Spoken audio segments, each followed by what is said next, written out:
Hey, Unicorn Nation, welcome to another episode of the Unicorn Perspective. Today's guest, a good friend of mine, somebody I've known for quite a long time, Howard Shore.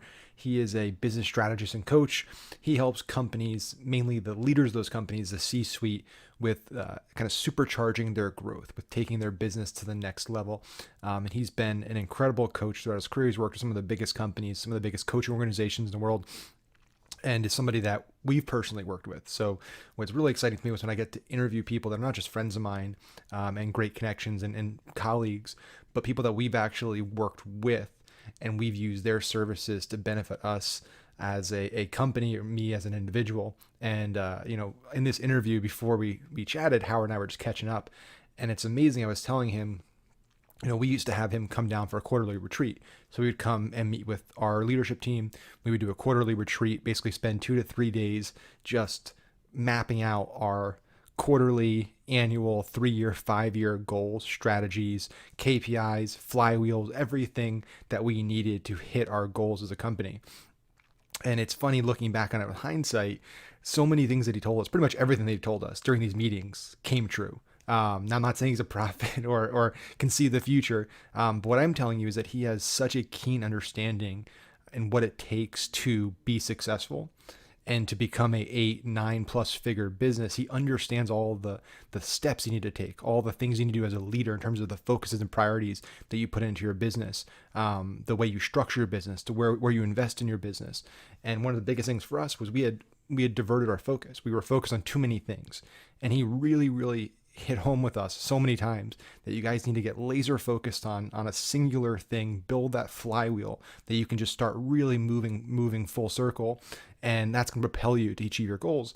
It took us about 2 years to really realize that, but we've gotten to that point now as a company where we've gotten really focused. We've built a really amazing team, and everyone on our team has a clear goal. They have clear KPIs. Everyone's working towards a unified vision. And it's not a coincidence that we're growing faster than we've grown, that we're stronger financially than we've ever been, and that myself and Jeremy are in a better position than we've ever been. So it's not a coincidence. So really was excited to sit down with Howard today and pick his brain. He shares so much amazing insight, advice, stuff that he should be charging, probably thousands of dollars for, that you're getting for free during this episode of our podcast. So you're going to enjoy it. Stay tuned. We'll see you on the episode. All right, Mr. Howard Shore on the Unicorn Perspective. Howard and I were just chatting before I pressed the record button, and I was updating. We haven't talked in a while, and I was updating him on the business and where we're at, and just life in general, because it's been way too long since we've caught up. And he was laughing because we used to work much more closely with Howard, and we would do quarterly retreats and all this amazing stuff back when we were starting Unicorn to really put us on the right path. And every quarter, Howard would come visit and spend 2 days with us. And he had all these amazing tools and checklists, and he spent so much time with us. And all these things that he told us. And at the time, we were ignorant and we were like, hey, we're going to do things our way. Everything Howard told us has kind of come true. So where we're at today in terms of all the things we found that we did wrong, all the mistakes we made, we had 30 ideas of how we wanted to make money. We had all these different paths we had to do it. We didn't have a flywheel. I can go down a list of it. We did all the wrong stuff. And then today, it's not a coincidence that we're doing better than ever. And we're doing a lot of the things that Howard taught us. So really excited to talk to you today because you've had a huge impact on myself and our business. And I know everyone listening is going to get a lot out of it. So welcome to the show. Thank you. And it's so great to be here, Max. And I got to be honest to everybody who's listening to this, the fact that a lot of it came true doesn't mean I'm brilliant. It just, in some cases, that's lucky. But we also talked about the fact that, Max and his team, they had a fortress balance sheet to work with. So they had the ability to go through some trial and error. And I think that's really important. Yeah, definitely. And I know we're going to talk a lot today, I'm sure, about it's impossible to not discuss what's going on, right? We kind of live in this just crazy world where it feels like every day there's something newly terrible that happens, right? Like now, the last week it was the Saharan dust cloud that was shaped like Godzilla coming over the ocean. It was going to take over Florida. It's just all this stuff. But the one thing that I think we've seen, and you were just telling me about this before we hopped on, was we're seeing this interesting transition where for years, it's been pretty much a decade of you could throw a rock and hit money. Like there's money everywhere. every asset was increasing, the stock market, real estate. You couldn't put money somewhere and not have it appreciate in value. And so you could get away with being somewhat of a lazy business owner or a lucky business owner.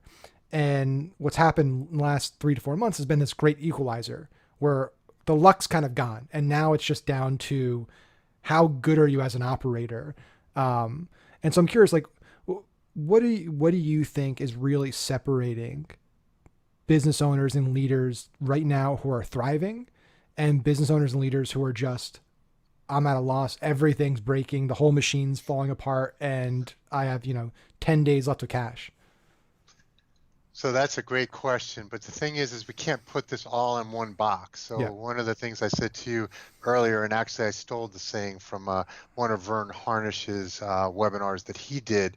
See, we're all in the same storm, but we're in different boats. So some companies just took off thanks to COVID, and then there's some companies that they were essential services and essential products. So those have moved along, really nicely.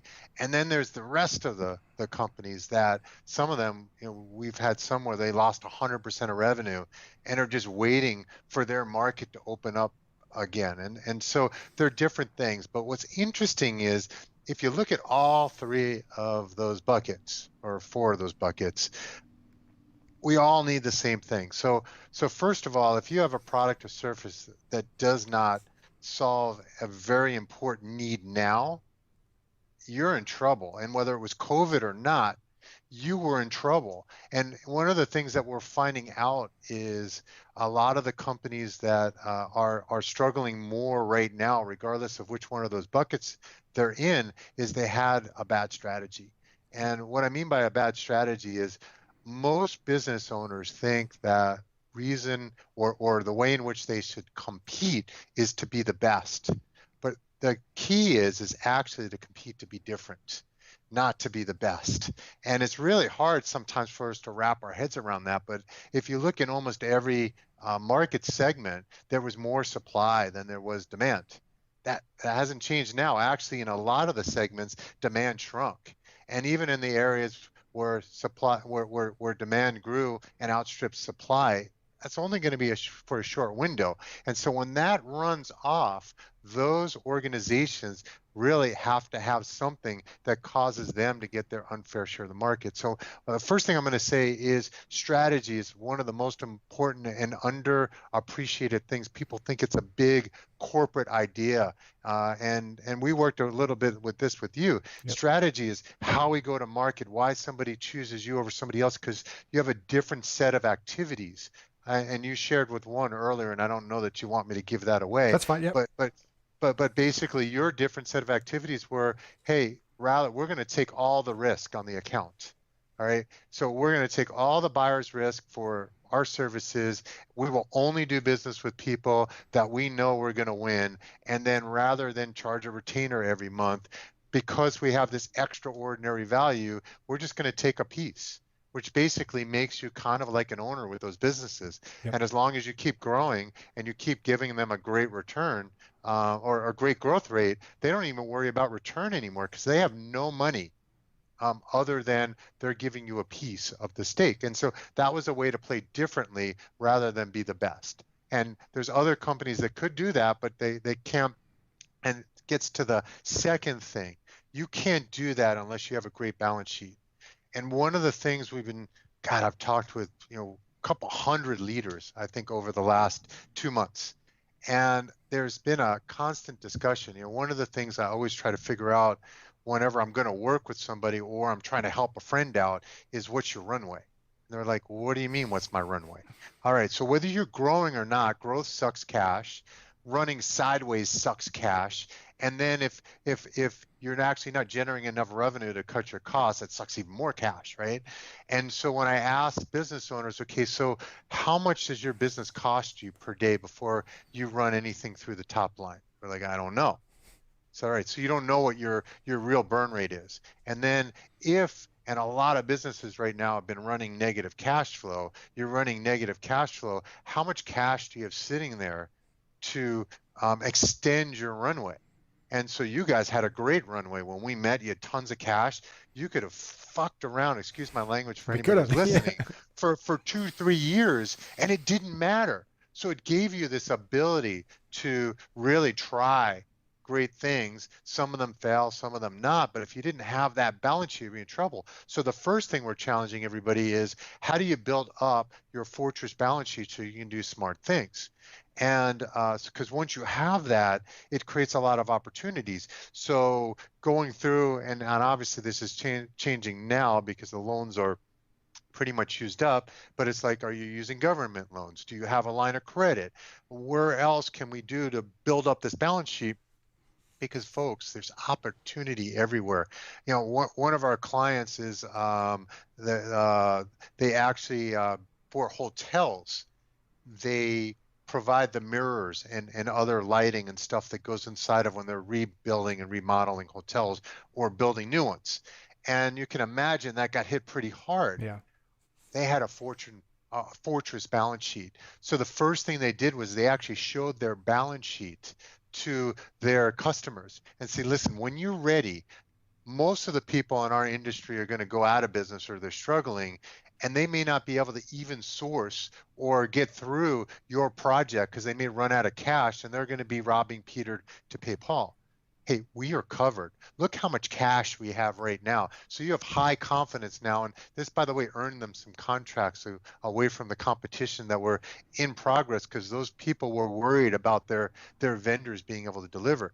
Second is you can buy up inventory like for half price right now in a bunch of industries. So several of our clients are just buying up inventory, and even though it's sitting on their balance sheet, even though they had cash sitting there anyways, and they know the clients are coming, so they're buying up the inventory to get it done. The same thing with equipment. I just got off the phone with a business owner yesterday, Friday, and he's like, dude, I'm buying equipment for half, and I'm growing. This is awesome. So we're actually buying extra equipment to support the growth because this is just going to churn. We're going to need it anyways. So they're buying up that stuff, but you can't do that without cash.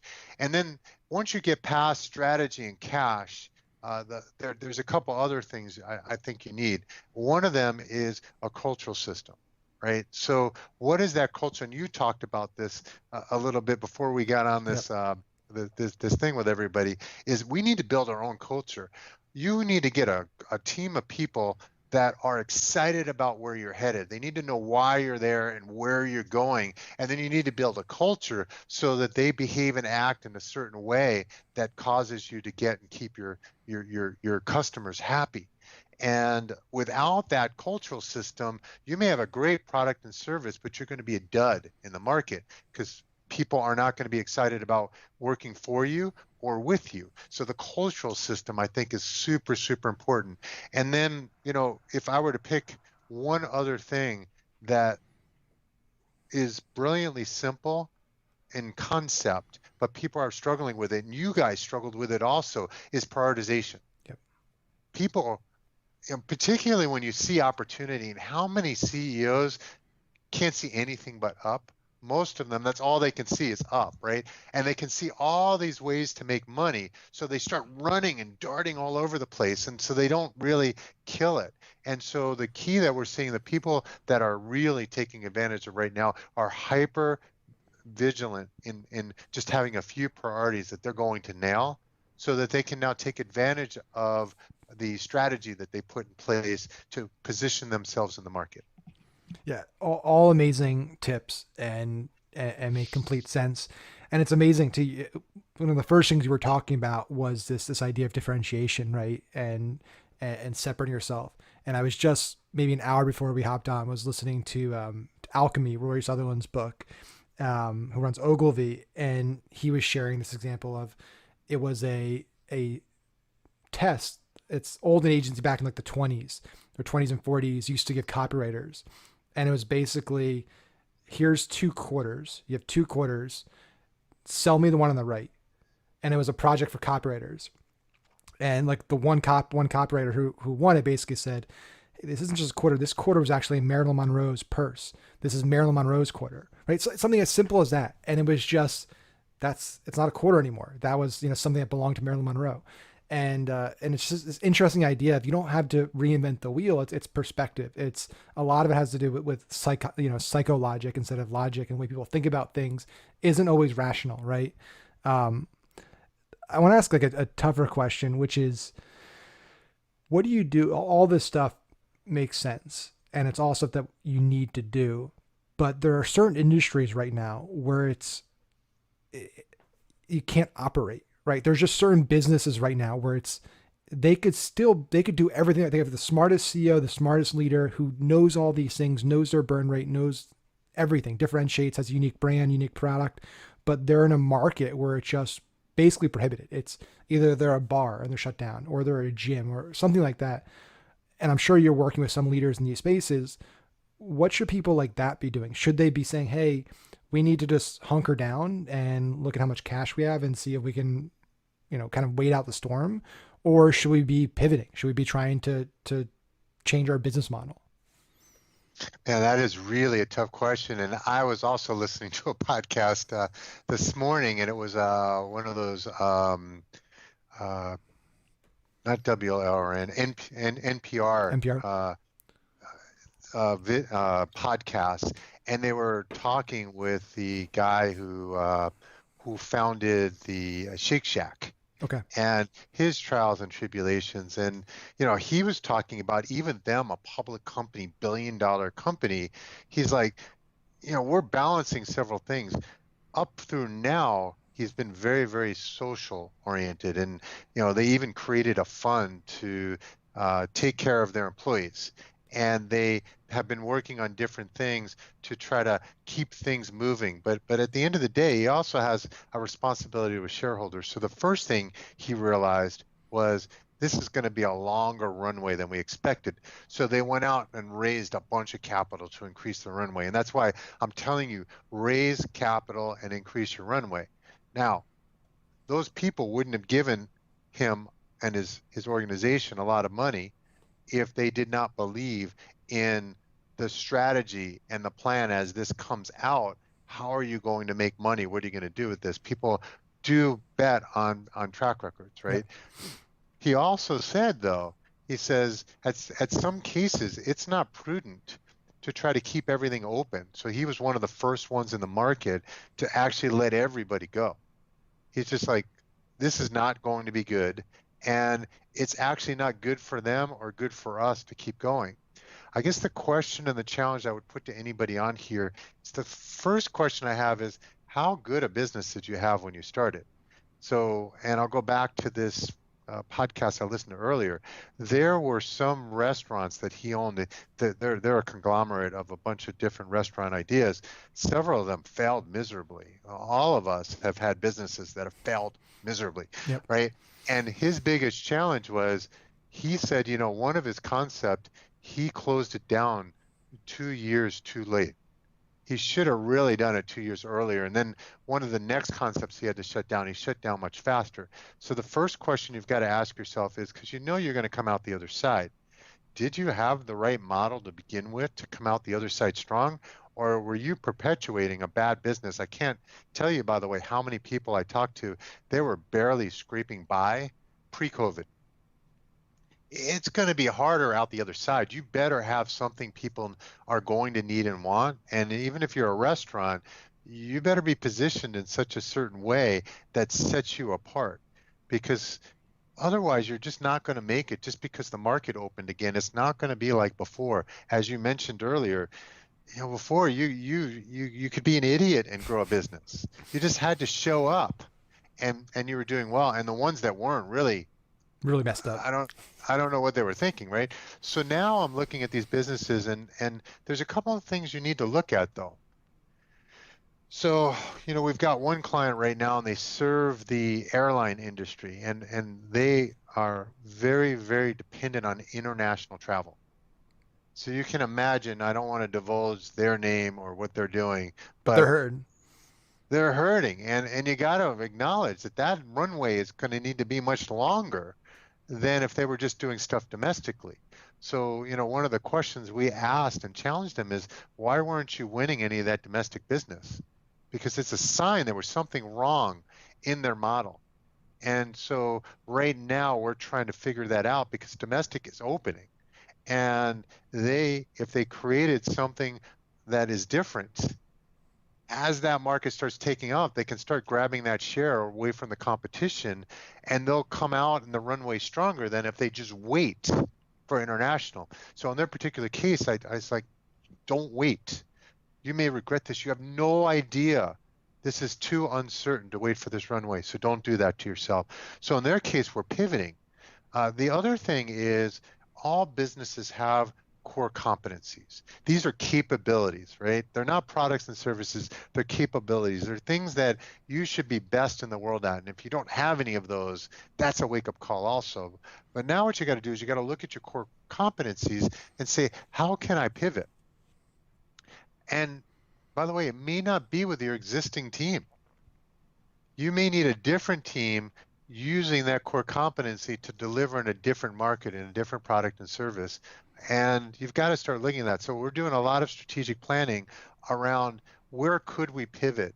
Where would be a smarter pivot? Some organizations are finding a better path going forward than if they waited and just kept their old business model going. So this is a great time to reassess your business model and say, well, if we were going to take ourselves out of business or we were going to start today, what would that business look like? And I think this gets back to some stuff that I've read. So more than half of the Fortune 500, I think it's something like 2/3, they really started taking off or got created during a recession or some sort of a big setback, like what we're doing through COVID right now.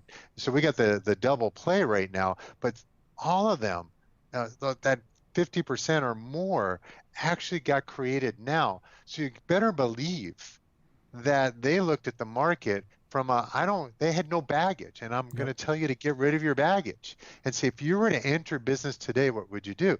Now, some people, they're like, I've got cash right now. I can buy assets cheaper. And they're looking at some business ideas or investment ideas to generate cash in other venues that they didn't look at before. But in your primary business, sometimes you got to fold them. That primary business may have become obsolete thanks to COVID-19. Or even if it's not obsolete, much, much harder track for a few years now. So I think you got to look at that. Yeah, it is interesting how it's that way with anything. It's the more baggage you accumulate, the more historical success you accumulate, the more entrenched you are in continuing on that path, right? It's this path got me here, therefore it's going to get me there. And that kills a lot of businesses. I think you can look there's a graveyard full of blockbusters out there, right? Just companies that, hey, I've been very successful doing it this way for decades, and I'm going to keep being successful doing it for decades. Whereas if you just took yourself out, like you said, and did that thought experiment, hey, if I was starting this company today, how would I start it? And I'd imagine the answers are going to be different than what you're actually doing because the context is different, the timing's different. Do you think there's industries right now that are just not going to exist? This is something I get really curious about, and I've had a lot of discussions with a lot of really smart people about this. A few on this show, like the cruise industry. Like there's just certain industries where I don't see how they can continue. It just, to me, I mean, just maybe 10 years from now, it's a totally new thing, right? There's a new reemergence and new brands and new companies see the opportunity and restructure and redo it and kind of like you're talking about, innovate. But there are just certain markets that just, like, I guess I'll just, one more thing I'll say before I hand it over to you. There's this assumption that because everything's reopening, things just snap back.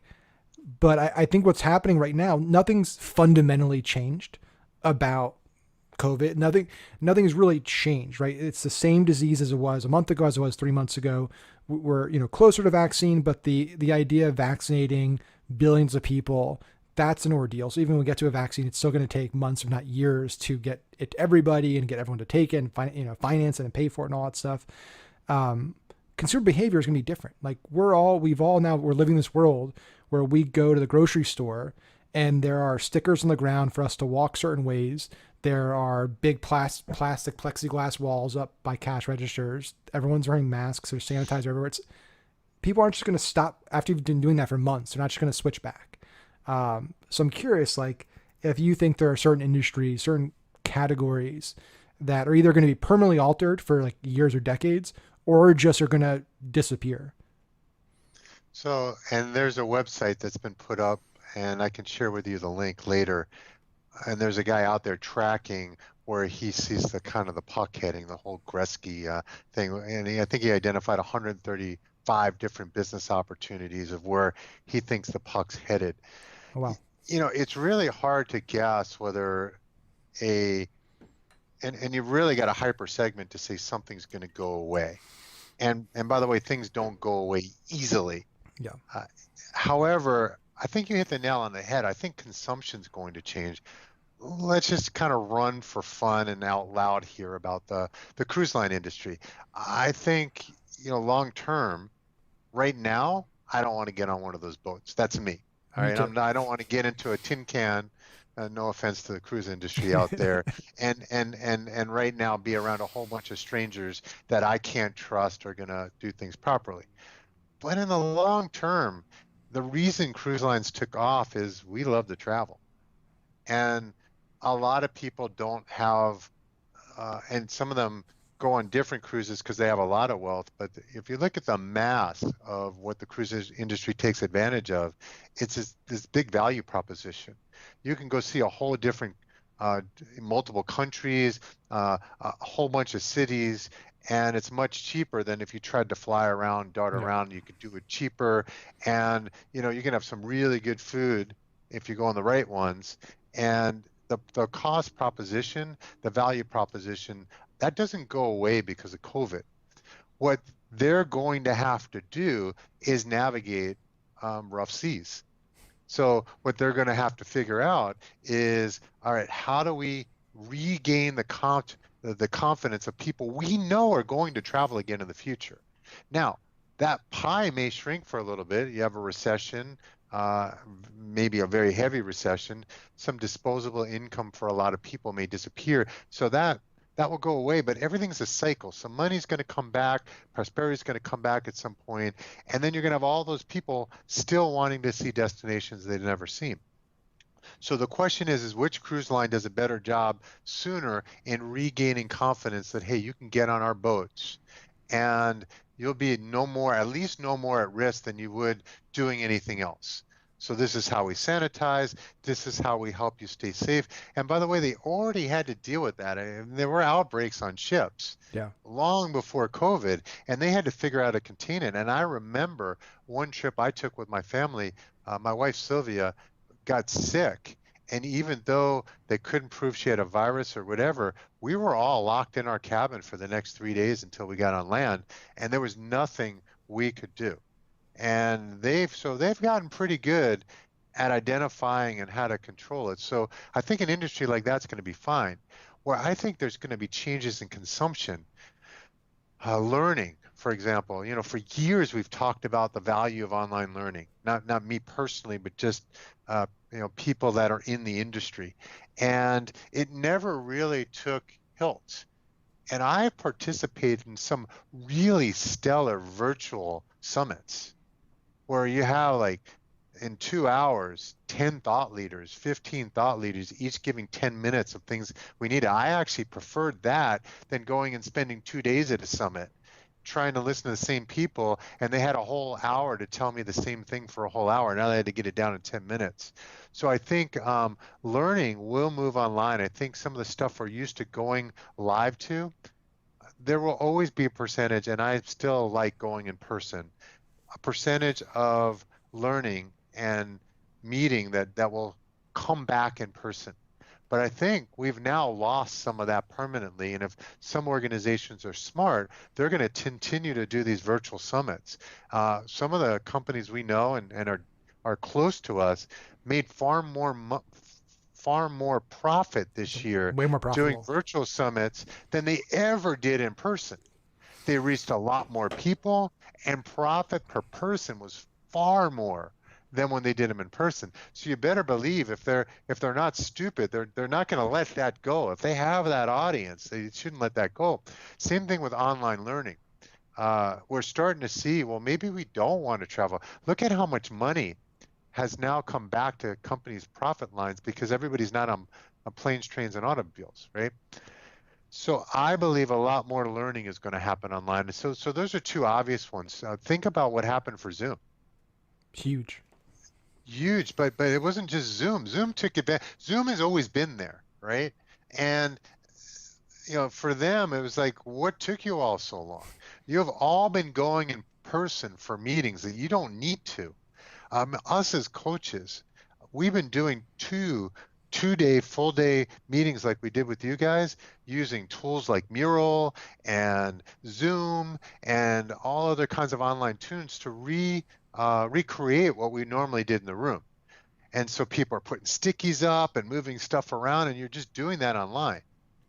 Now, for me personally, our business model still says we can have more impact in person because there's a certain chemistry that happens. But I'm going to tell you, we could do a lot. And for companies that have tighter expense controls right now, we're offering, hey, listen, you don't need to come to us. We don't need to meet in person. And we can get you a lot of traction with a group of people, and you can save the travel costs. We'll offer that. We think there's a trade-off, but if you don't have the cash, we now have a new offering. And if you would have asked me 6 months ago, would I be doing 2-day meetings with clients virtually? I'd say hell no. So that opened up a market, which means it's going to take, whenever something opens up, most of the time it takes away from something else. There's only probably only a quarter of the time does the market expand. So we keep the old way and we add the new one. In most cases, it takes from one and puts it in the other one. And that's what happened to Blockbuster. Yep. Eventually, it put Blockbuster out of business. So as soon as you had stuff starting to happen online and I can stream, why the hell do I need to carry one of those damn boxes with the CD that's scratched, right? And the whole market changed. That was a permanent change. And it changed with the trends, and then they ignored it. If you go back to Kodak, I still remember the first time the cameras came on. I'm kind of old, and we were really excited. You push a button, and the thing printed out. We had the picture right there. But you see what they forgot, and they didn't realize is they were in the moments business. They weren't in the film business, and because they were stubborn and said, "Listen, we're in the film business." What happened to Kodak? Household name, Goliath company, highly profitable for a long period of time, but there's plenty of people in their space that still provide moments, that still provide film type products, but also virtual type products. And they just make money in a different way, creating moments. So the challenge I'm going to put to everybody on this call that may be in this boat is you have to really understand what is the need you solve in the market, and then how is that need shifting, and then you've got to ask, because I can't tell you which ones are. God, if I could do that, I'd be like super uber wealthy if I could tell everybody, hey, you're out of business, this is where the money is, you'll definitely make money this way. But I think most people know their industries well enough to be able to notice a permanent shift. Yeah, it's very true. There's something beyond the. If you look at all the great companies, whether it's Apple or Disney or Nike, I mean they're not selling things. There's a emotional feeling behind their products. It's an experience. There's a intangible element that goes along with it, and it transcends generations. It transcends innovations. It's Disney is obviously right now they're hurting with the theme parks, but for generations they've been able to adapt and recruit younger customers because they see, hey, this is what's popular right now. We're going to come up with our own offering in the space, or we're going to acquire the right property and we're going to bring them to our ecosystem. And then there's some companies that just stay stuck, and it's people are buying it because of the product, and we're going to stay focused on the product, and we're not going to evolve or adapt or think beyond that. Well, take Apple. So you just hit my heart there for a second. I've got Apple products all over the room. Me I too. think they're in trouble. They're in trouble for a couple of reasons. One, just look at a TV set today, right? So first of all, now TV happens on your phone. It happens on an iPad. It happens on our monitor right here. We actually no longer technically need the TV. You just need a monitor and you're all ready to go. But we buy TVs now. I remember when, I want to get top line TVs could cost $7,000, $8,000. And now you're getting better technology for $400 and much bigger screens. Yep. And I think we're seeing this in every industry where everything is the cost is being cut in half, but the pricing in the market is cutting in half, and that continues to happen. So take our nice little iPhone, where I think they've caught their window of the last time they're ever going to be able to sell $1,000 phone. And because at the end of the day, there's going to be stuff that's just good enough and better probably than what you're buying that for. You don't have to spend $1,000, right? And so when you look at them, 60 to 70% of their profit today becomes because of the phone. They kept finding the next thing, whether it was, iTunes or the iPad, and then the phone was like the Goliath win. But you see them scrambling right now. They realize, what's our next thing? Because this profit opportunity is going to shrink. And right now, there's very few people on the planet that don't already have a phone in their hand, right? So that growth trajectory, and I'm saying the planet, it used to be US and major, but now everybody has a freaking phone. So the market is very different than it was that allowed them to run to here. So they have to think at the next run. But think about everything that we buy today, it's cutting in half. So what does that do to your ability to grow? Now you have to sell double the volume. Is there a market for double the volume? Why double the volume with you? I mean, it's a very different market, even for companies like Apple. Yeah, without a doubt. I think it's and then you lose certain, and then there's the way companies can now present information is even changing. You look at the developer conference and these events that Apple has where it's they can put on these spectacles and create these really amazing experiences where they can sell something in a really personal way. That changes with what's happening now too. You can have these big events, these big, these big gatherings where you're wowing the crowd and getting people hands on with the product. Does that have an impact? Maybe it doesn't. It we need to see like a full year or so of these big brands in this ecosystem to see just what the impact looks like on their products and on consumer adoption of those products. Will people wait in line for a week when there's the risk that I don't want to be outside, social distancing? Does that impact Apple, right?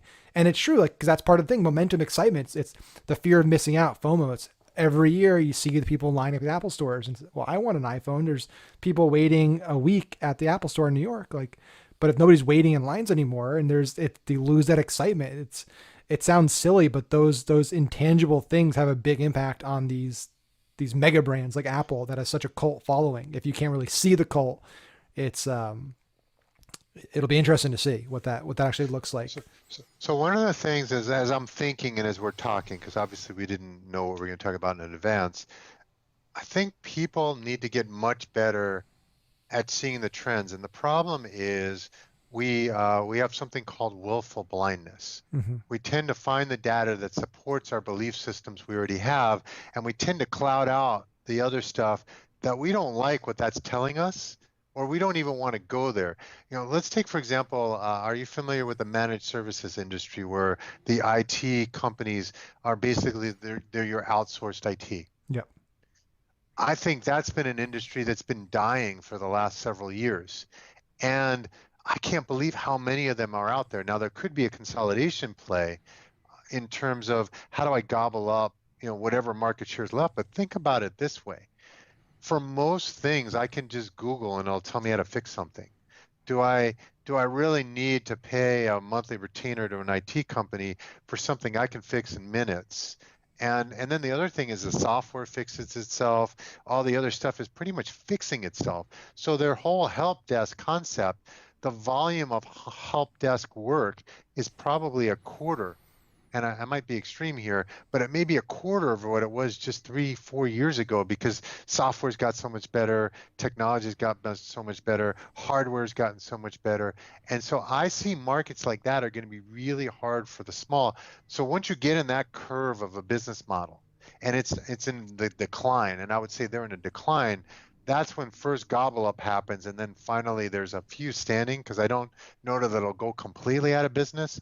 But the way they're looking at business today, they better start looking at it differently because the value they brought before is no longer needed.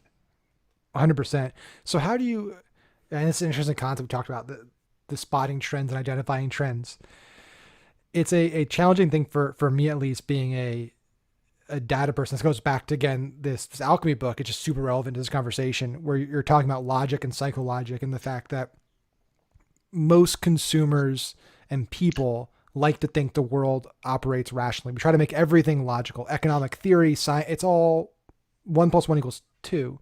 But unfortunately, the way most human beings act and the decisions we make a lot of times are in complete conflict with what we actually like think we think, right? We make decisions that just don't make sense and are rational.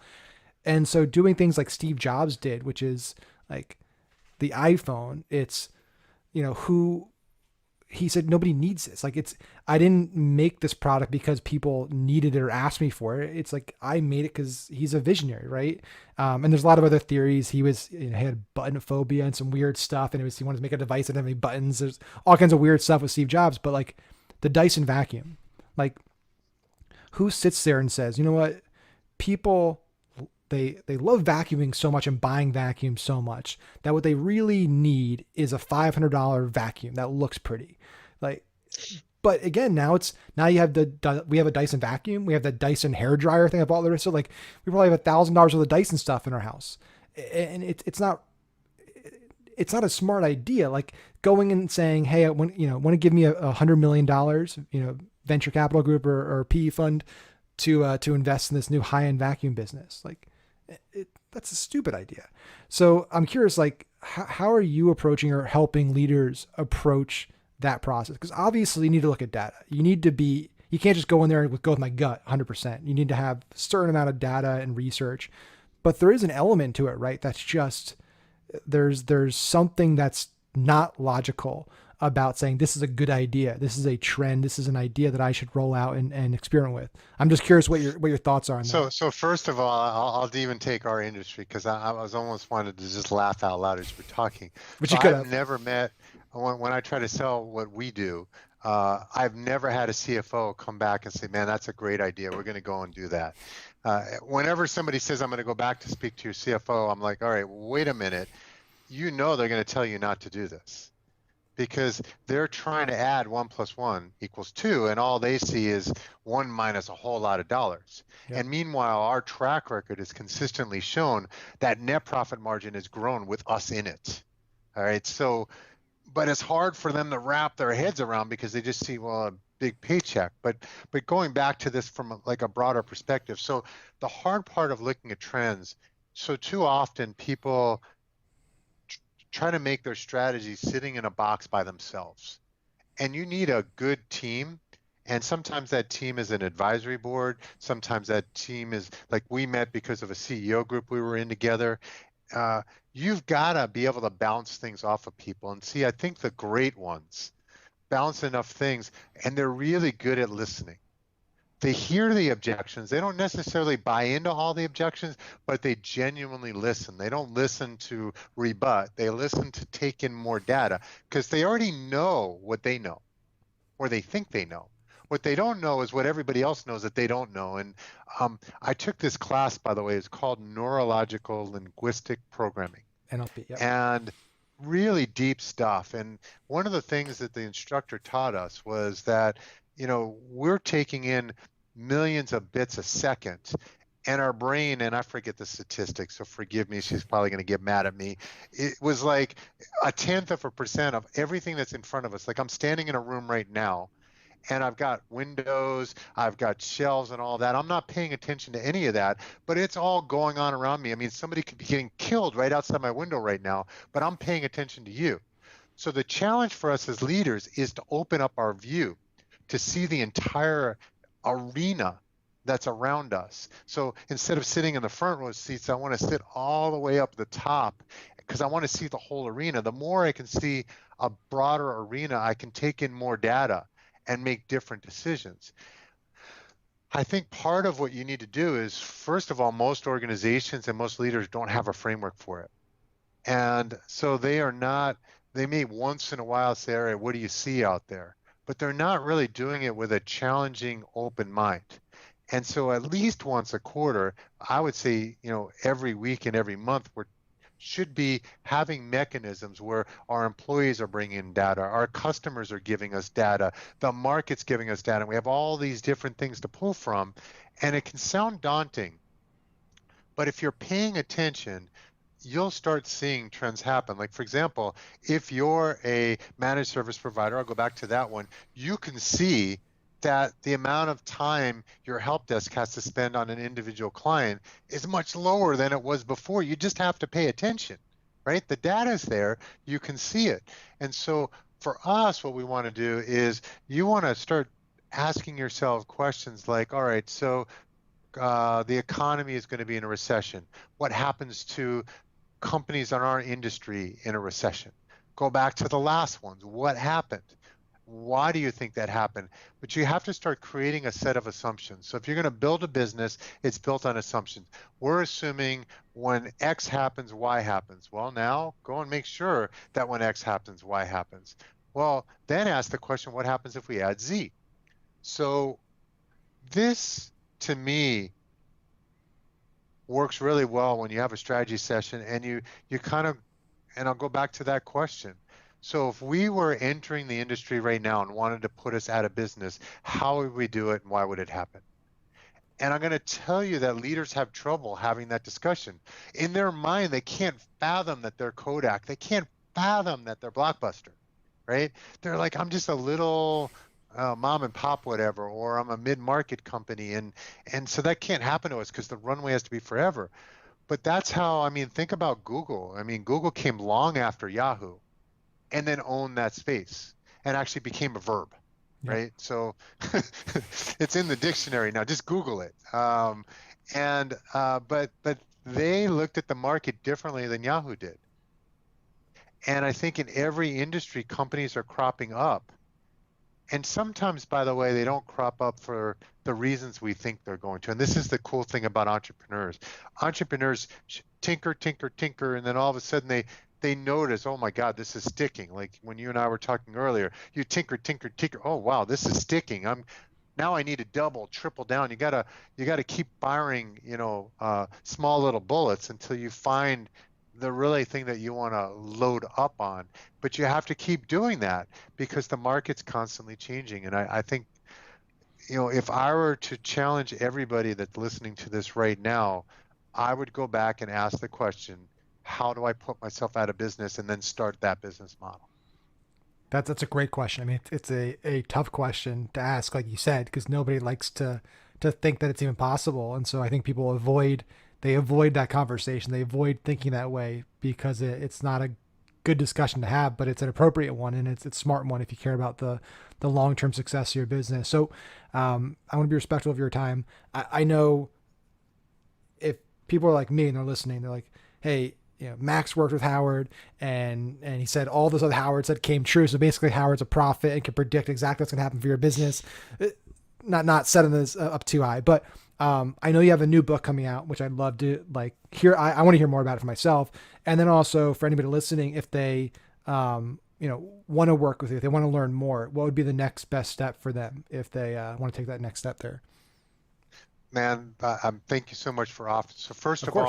all, the second edition of Your Business is a Leaky Bucket came out about a month ago, and we've been just trying to get that out there to do our part to help as many companies as possible. I have yet to have somebody read my first book, and now the second edition is better, and say, listen, there wasn't at least $1 million of cash we can figure out how to bring to the table. And then, so what happened is I wrote the first book because I was frustrated. I worked in everything from startup, I owned my first business when I was 18, I sold it when I was 21, to I worked in companies as large as 20 billion in revenue.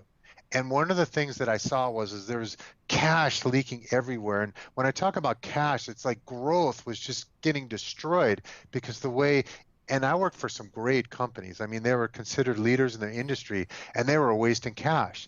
So I wrote the first book because I wanted to make sure everybody's aware that regardless of your size, your business is linking, and the bigger your business, the bigger the leaks. And so the opportunities were used. And that's why I know if anybody hires us, there's money everywhere, and I just have to help them narrow it down to find it.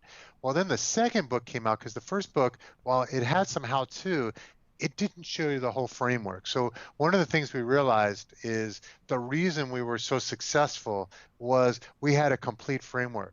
So a lot of leaders are good at, we have 6 systems in our framework, are usually good at 1 or 2. Really, really good ones were good at 3, but none of them had mastered all 6.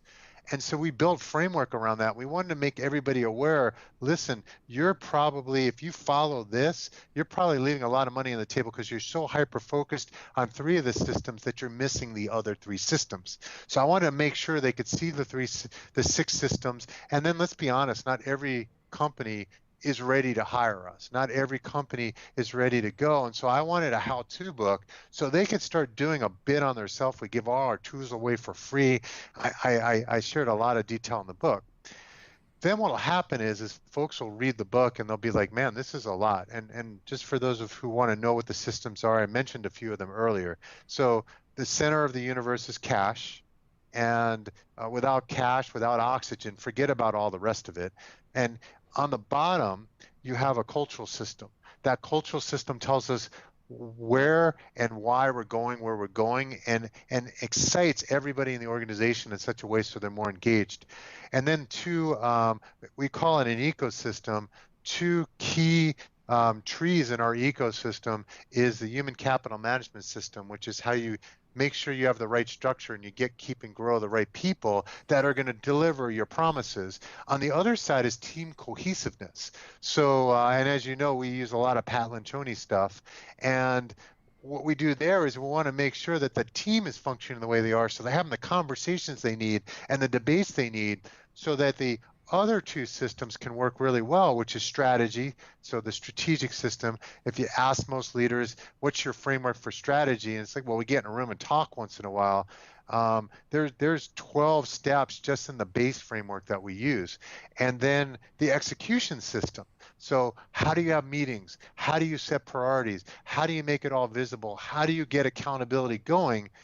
We work on all 6 of those systems. And so that's what you would get from the book. And then that is now available on Amazon and other sites as a pre-order. And then to work with us, you know, we're friends. And at this point, have people contact me.